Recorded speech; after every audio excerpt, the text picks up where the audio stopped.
Nas altas montanhas do maciço guiano, entre Brasil e Venezuela, vive um dos povos mais primitivos da terra, os Yanomami. Abrigados numa região de difícil acesso, eles conseguiram, até pouco tempo, manter sua cultura. Os Yanomami são alegres e místicos. Adoram os espíritos da mata e as montanhas sagradas. Os pajés viajam no tempo. Nas visões, o futuro Yanomami é amargo. O dia em que o branco ultrapassar as montanhas, os Yanomami vão morrer. Nessas terras não existem somente lendas e índios. Há muito minério, riqueza. O branco descobriu e cruzou as montanhas.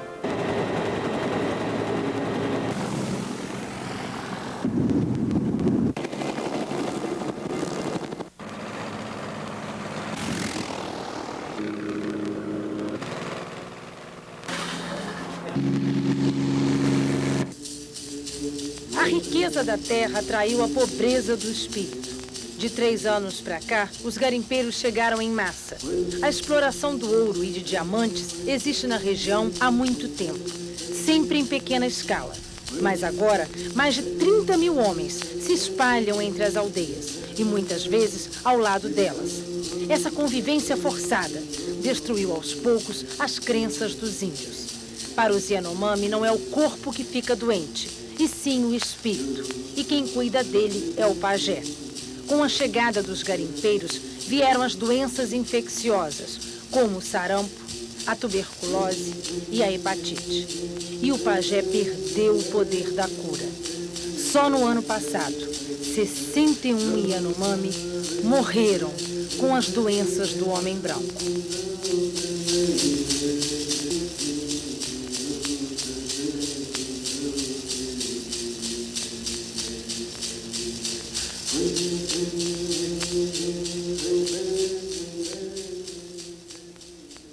Hoje a malária é o mal nas terras Yanomami. Nenhum caso da doença tinha aparecido até 85, quando a febre do ouro trouxe a febre da malária. Por que a malária é uma doença transmitida pelo garimpeiro se a causa é o mosquito anofelino?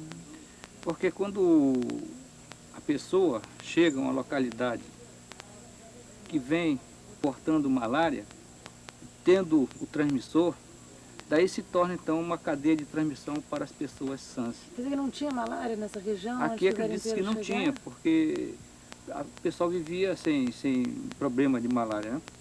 Depois com a entrada dos garimpeiros, o fluxo de malária. Quer dizer, pode ter o mosquito, mas não tendo o transmissor não tem problema. Transmissor não tem problema. A pessoa vive em paz, vive sem malária. Papiú, a 1h30 de voo a oeste de Boa Vista, é o coração do território Yanomami, uma das áreas indígenas que mais sofrem com a malária. O Papiú ocupa uma área de 181 mil hectares e mais de 28 pistas de pouso clandestinas. Pelo levantamento da FUNAI, aqui existem 4 aldeias e 300 índios. Nos exames feitos em 150 deles, a prova da epidemia. Metade estava com malária. Por causa dessa situação, a FUNAI começou em janeiro a Operação Saúde. Até os garimpeiros estão sendo atendidos. Muitos deles, doentes, morrem como os índios. No Papiú, a distância entre uma aldeia e outra passa dos 5 quilômetros. A caminhada pela mata é difícil. Aqui, tudo tem que ser feito pelo ar. Sem avião ou helicóptero, nada funciona. E o socorro, às vezes, chega tarde. No meio da selva, os recursos são mínimos. Eu quero saber a posição da aeronave. Se saiu de... Aliás, quando vem para Papiú, que nós estamos aqui na expectativa da remoção de um indígena da Maloca Wakarrecibi e também para remover a equipe para Surucucus. Você tem alguma posição relativa a isso aí? Negativo. Nenhuma posição. Vamos aguardar o pessoal chegar. A Operação Saúde quase fracassou na primeira etapa, por causa da dificuldade de transporte. O helicóptero da FAB ajudou pouco. Nós estamos atrasando o atendimento, mas isso não depende de nós. Este helicóptero da FAB está baseado em Boa Vista. E não sei o que está acontecendo, se deu pane, se está sem teto, como Você vê, o tempo aqui é imprevisível. Quando está aberto, dá pane no helicóptero. A demora deixa os técnicos sem ação. Às vezes, a única saída é pulverizar as aldeias, com veneno contra o mosquito da malária. Mas esse trabalho teria sido eficaz antes, como preventivo. Agora é apenas um paliativo. O lixo se acumula por todos os cantos e os mosquitos se multiplicam.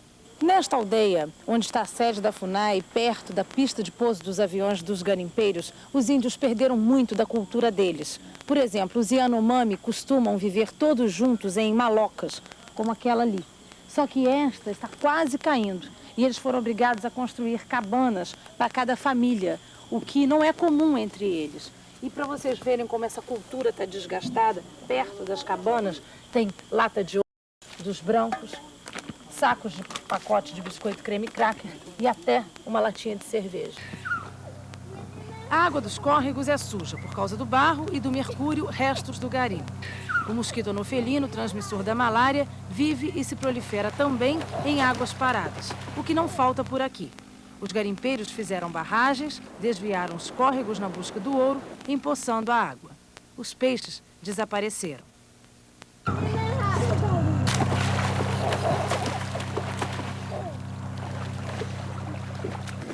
Atordoados com a mudança repentina, os Yanomami daqui abandonaram até a roça. Vivem de favores dos garimpeiros e incorporaram hábitos do homem branco. Logo cedo, nós estávamos passeando ali na frente e essa índia convidou a gente para entrar. Ela tem sala, tem uma cozinha montada, disse que ia fazer café para a gente. Nós estamos ajudando ela a fazer leite com uma lata de leite importada e ela agora está fazendo bolo com farinha de trigo, gastou uma caixa de maisena inteira e ainda botou um pouco de sal. O marido dela, João Davi, chegou logo depois. Ele não é o cacique, mas ganhou o poder. Outra consequência da convivência com os garimpeiros, o rompimento da estrutura sociopolítica da aldeia. O cacique não tem mais força. João Davi fala português, negocia com os garimpeiros. É usado por eles, mas tira proveito disso. Tem até uma balança em casa para pesar o ouro dos negócios que faz. Agora que o garimpo está acabando, ele reconhece o mal que ameaça seu povo. Eu mesmo penso que o Yanomami, comendo a comida do branco, arroz, farinha, feijão, ele vai esquecer da roça dele, né? Então eu tenho medo com isso, negócio, ele vai esquecer, só vai esquecer, ele não vai trabalhar, ele não vai fazer roça, ele não vai plantar. Então ele vai dizer assim, eu vou pedir pro garimpeiro, tá, papai? Então ele vai lá, né? Pede, o garimpeiro dá um pouquinho, não é muito assim, 60 quilos de farinha, não. Tá 1 quilo de farinha, um pacote só, uma besteira só. Caraca, não tá.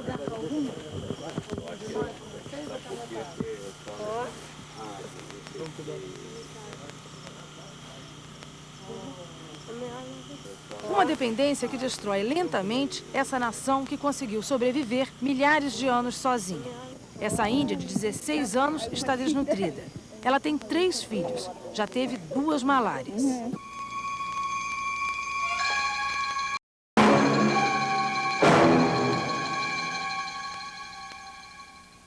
No acampamento tem uma farmácia montada, aberta 24 horas por dia para atendimento aos índios. Agora, quase meia-noite, os técnicos da FUNAI estão preparando uma injeção que tem que ser dada a uma criança de 12 em 12 horas.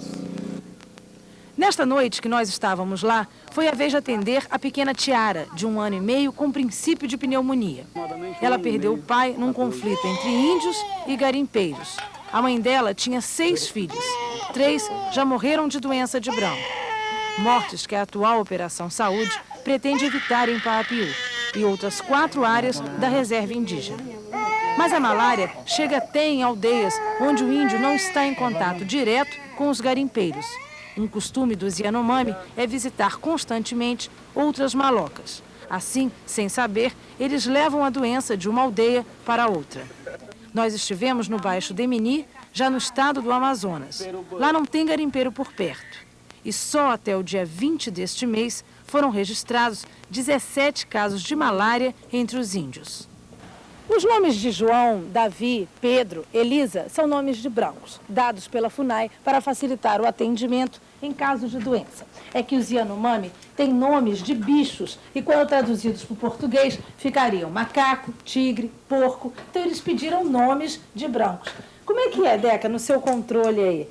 Qual é o nome mais engraçado que você tem? Esse do João, do Pedro. Por que Pedro? Porque ele pediu para chamar ele de Pedro. O nome dele é Dixau, é beija-flor, com significado em palavra Yanomami. E ele não quis ser chamado de beija-flor? Ele, pela família dele, ele não se importa, não. Mas pela gente ele não gosta. Ele gosta que a gente chame ele de Pedro. Pedro está em observação. Ele passou vários dias com febre de 40 graus por causa da malária. Se não melhorar, vai ser transferido para a Casa do Índio, em Boa Vista. Aqui na periferia de Boa Vista, a Casa do Índio abriga os doentes mais graves. 60 índios estão em tratamento de malária. E esse número é considerado baixo. No mês passado, ficaram internados 350 índios. As crianças são as que mais sofrem por ter ainda menos resistência. Este menino, com pneumonia, há 2 meses, está com os dias contados. Para os povos indígenas de Roraima, a situação é semelhante a um massacre. E é preciso um basta, dizem os líderes. Todos os anos, em janeiro, eles se reúnem para discutir seus problemas. Desta vez, a Assembleia só teve um tema: o que fazer para libertar os Yanomami do garimpo. E todos foram unânimes. Os garimpeiros precisam sair. De assinatura de documento, né, ajudando em protesto contra os garimpeiros lá dentro da área dos Yanomami. Só a única forma que nós achamos para ajudá-los, né? Porque de outra maneira quase ninguém tem como entrar para lá, no caso. Então nós estamos dando uma ajuda nesse sentido. E também, até na própria alimentação, conforme nós decidimos também na Assembleia que nós iríamos ajudar eles.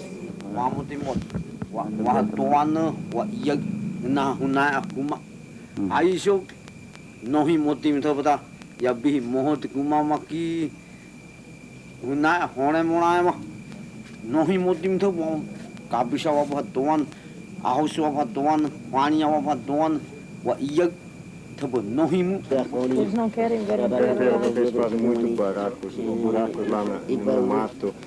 Tira eles de pressa.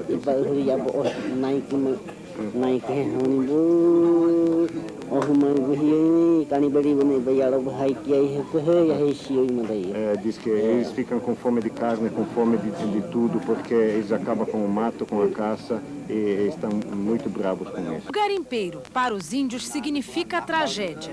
Uma agonia tão cruel que o tempo já fez os índios aprenderem a ironizar.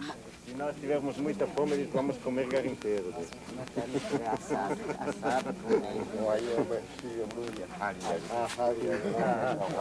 Quando eu estiver muito zangado, eu vou cozinhar ele.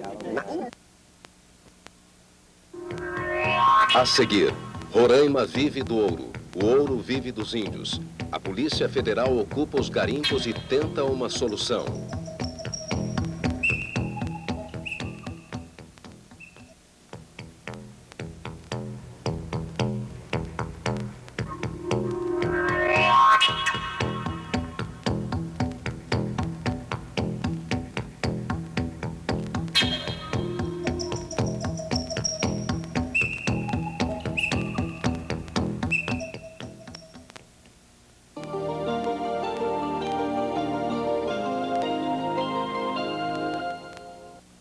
Em fevereiro... Bem-vindos à aula do professor Tibúrcio. Ele é um cara meio maluco, mas sabe de tudo. E vai ensinar um monte de coisas incríveis para você. Atenção, senhores pais. A pré-escola é uma fase importante na vida das crianças. A partir desta segunda, ligue seus filhos na cultura. Aprender é divertido. Ra-Tim-Bum, a pré-escola na TV. Uma realização TV Cultura, em conjunto com a Fiesp, Ciesp e SESI. Estreia nesta segunda, em 3 horários diários. 9 da manhã, 3 da tarde e 7 da noite.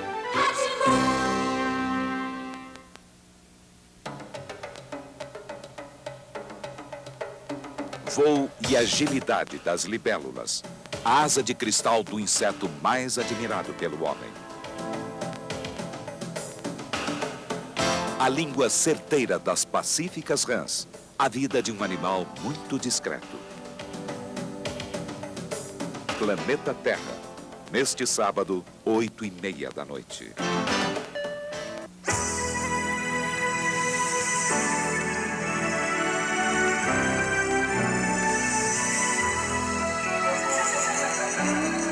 A Amazônia está ganhando novos serviços de bordo. São os serviços da Rede Postal Fluvial dos Correios.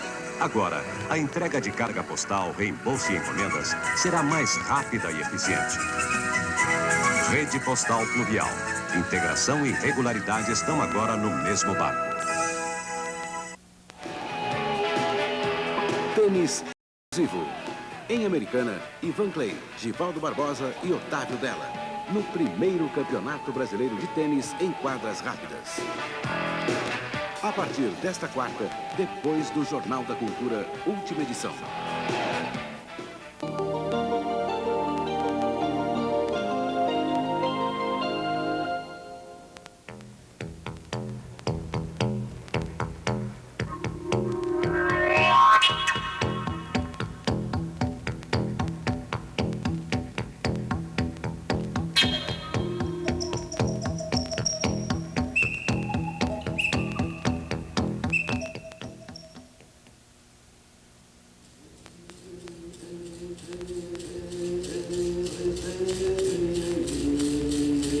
Os Yanomami são o último grande grupo indígena com quase nenhum contato com a sociedade.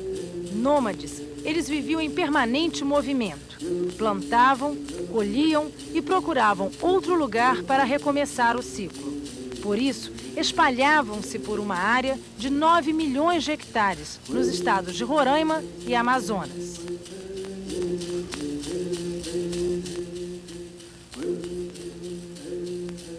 A convivência pacífica nestas terras acabou sendo quebrada pela cobiça do homem branco.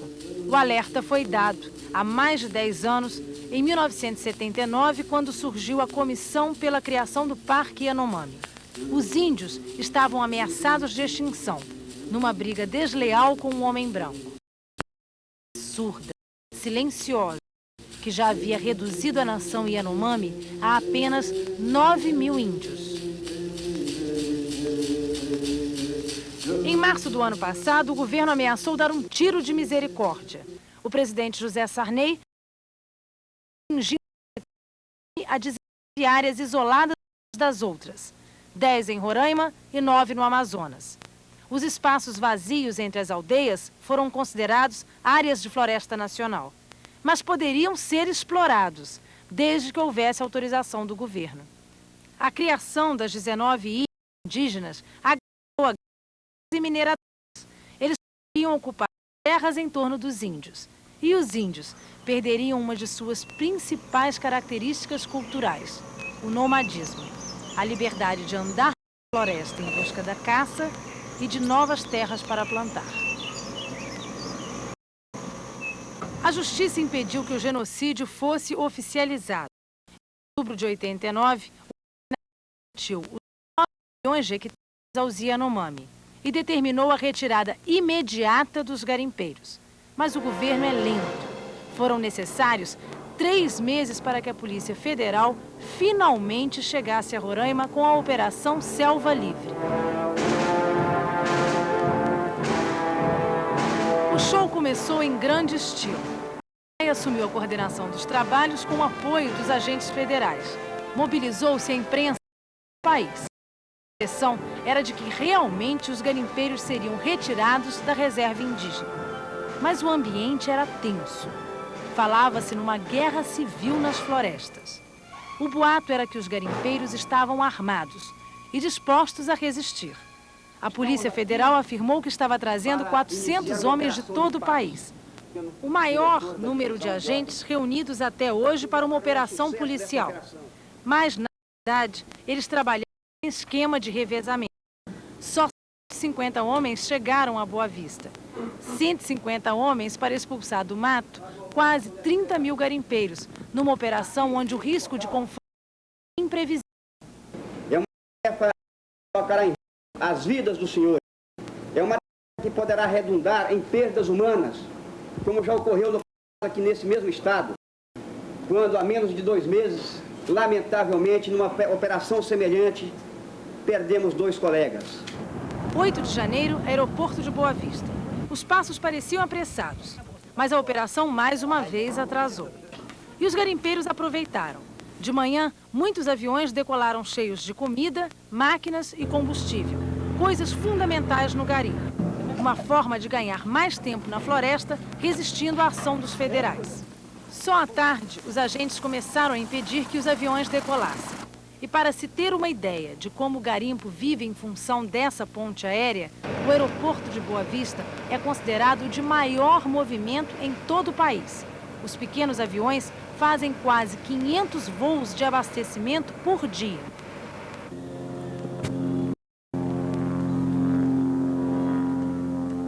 O clima era de guerra.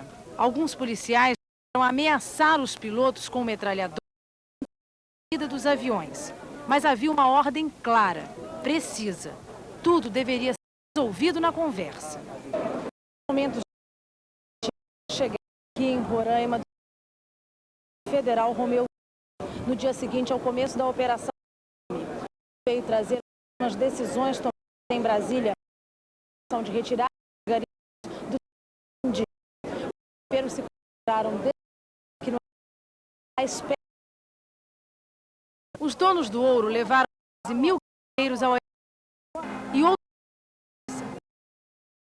junto com policiais, empresários do garimpo à espera do delegado. Eles espalharam na cidade o boato que Romeu Tuma estava chegando para suspender a Operação Selva Livre. Por isso, o delegado foi recebido com uma manifestação digna e popular.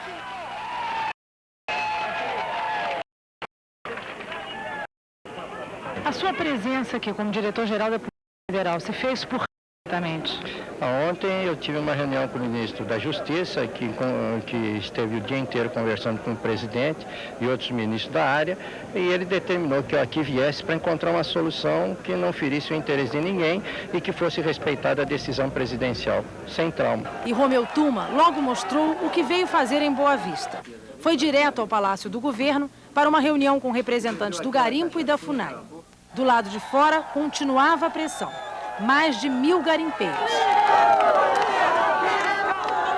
Este homem segurava a Constituição para mostrar que o direito dele está garantido. Um brasileiro, acho que o direito assiste a nós acompanhar. Que toda a lei do Brasil... Cadê o trecho que fala de você? Está aqui. Porque eu não estou localizando agora, no momento, porque eu não estava bem preparado para explicar, sabe? Realmente, a Constituição garante o garimpo em áreas autorizadas pelo Congresso, desde que o meio ambiente seja preservado. O que este garimpeiro não sabe é que a Constituição garante também a terra dos índios. Nenhuma exploração de minério pode ser feita em área indígena sem autorização dos próprios índios e aprovação do Congresso Nacional. Na reunião, ignorando que a Justiça ordenou a retirada dos garimpeiros do território Yanomami, foi fechado um acordo.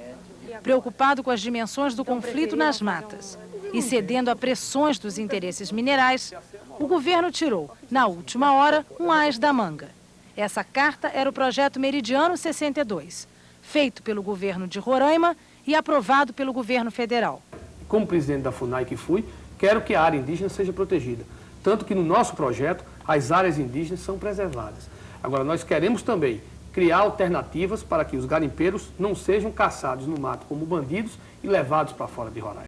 Nós queremos, sim, termos reservas garimpeiras fora das áreas indígenas para abrigar o trabalho dos garimpeiros que estão contribuindo com o futuro de Roraima. Pelo acordo, foram criadas 3 reservas de garimpo no estado. Uma na região de Santa Rosa, outra no Alto do Parima e a terceira em Catrimane. Os representantes dos garimpeiros ainda queriam mais.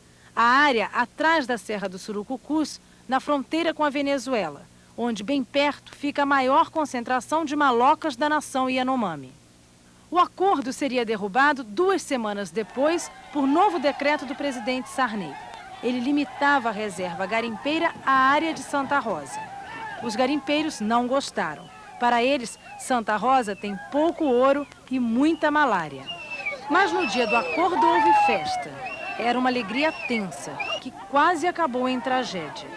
Só porque o delegado Romeu Tuma resolveu conversar com o arcebispo de Roraima, Dom Aldo Mongiano. Os garimpeiros não gostam do arcebispo porque ele defende os índios. E, em protesto, cercaram a cúria e puseram fogo no gramado da praça em frente à casa do arcebispo. Dom Aldo já recebeu ameaças de morte por discordar do acordo com os garimpeiros. Estamos para celebrar o 5º centenário da descoberta da América e nós vamos celebrar, nos preparamos para celebrar este centenário com um genocídio. O genocídio do último povo índio que está aqui na nossa região de Roraima, e que para mim é muito querido, que tem um valor histórico e antropológico imenso, e nós estamos destruindo este povo. E não foi apenas Dom Aldo que ficou contra o acordo. Dentro da própria FUNAI houve um racha. O superintendente regional pediu demissão. E um dos 4 coordenadores da Operação Yanomami, Sidney Possuelo, arrumou as malas para ir embora de Roraima. Essa negociação, na verdade, ela existe simplesmente para legalizar o garimpo dentro da área, nada mais. Porque a situação dos índios vai ficar da mesma forma, com agravante que eles estarão dentro daquela área já legalizados. Não me parece correto. Exatamente por isso, por entender que não é correto, eu pedi o meu afastamento.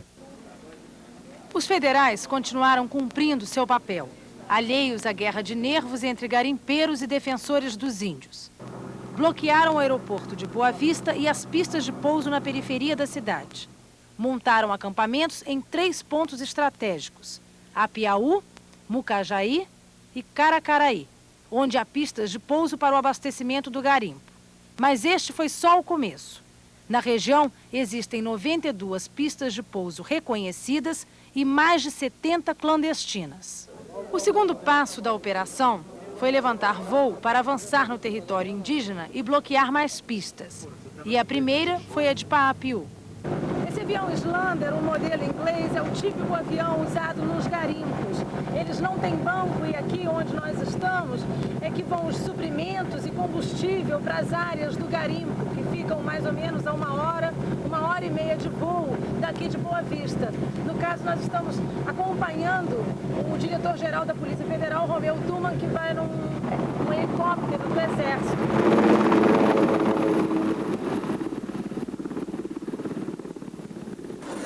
Romeu Tuma chegou a Paapiú decidido a mostrar que tinha intimidade com os índios.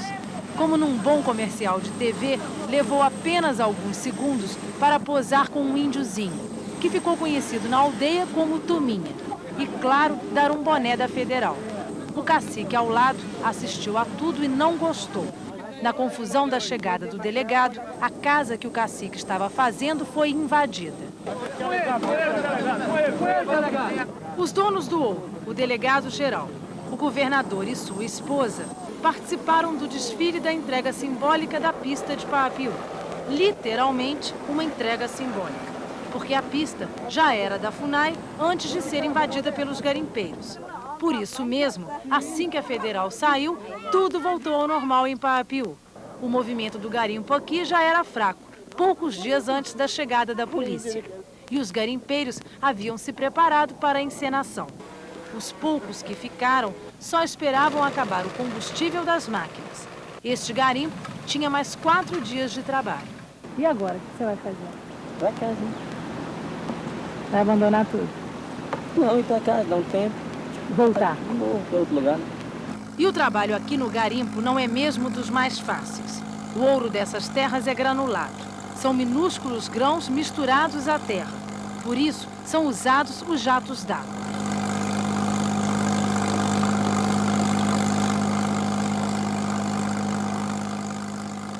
A água com o cascalho vem pelo cano, passa pelo tapete, desce pela calha. O ouro fica ali. Periodicamente, os garimpeiros limpam o carpete e separam o ouro das impurezas. O estrago ao meio ambiente é brutal. A lama retorna ao curso normal do rio e acaba com a água limpa.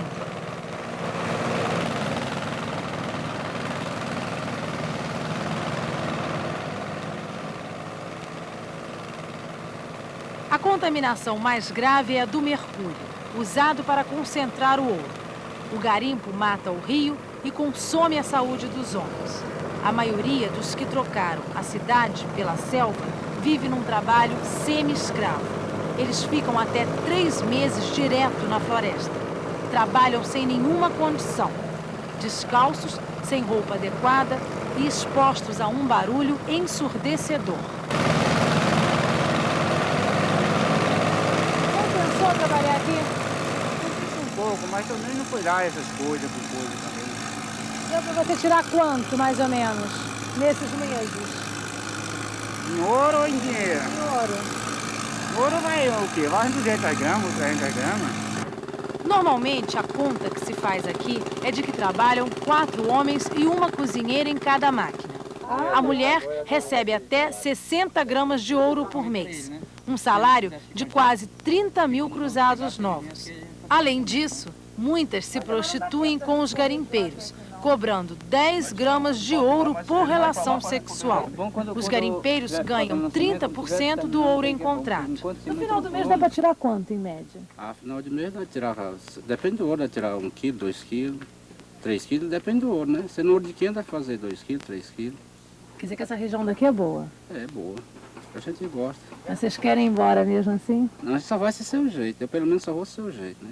Mas também não vai resistir. Se tiver aqui, você vai. Mas claro, o que eu vou fazer? Mas tudo que se ganha no garimpo parece que fica aqui mesmo. O metal vale a sobrevivência. Para sair daqui é preciso ter pelo menos 8 gramas de ouro, o preço da passagem num velho avião. As cantinas têm TV a cores com antena parabólica, mas um simples prato feito custa 1 grama de ouro. E as compras literalmente valem ouro. Este garimpeiro levou apenas alguns mantimentos e deixou 30 gramas. 4,3 essa daqui. Que mais 1 litro de óleo. Quanto é 1 litro de óleo desse? Mas esses homens que convivem com a lama aprenderam a se defender. E sem nenhuma informação, fazem piada com a própria desgraça. Mercúrio não ofende a nós, não. Quantos anos eu não trabalho com mercúrio? 10 anos. O que é que eu tenho?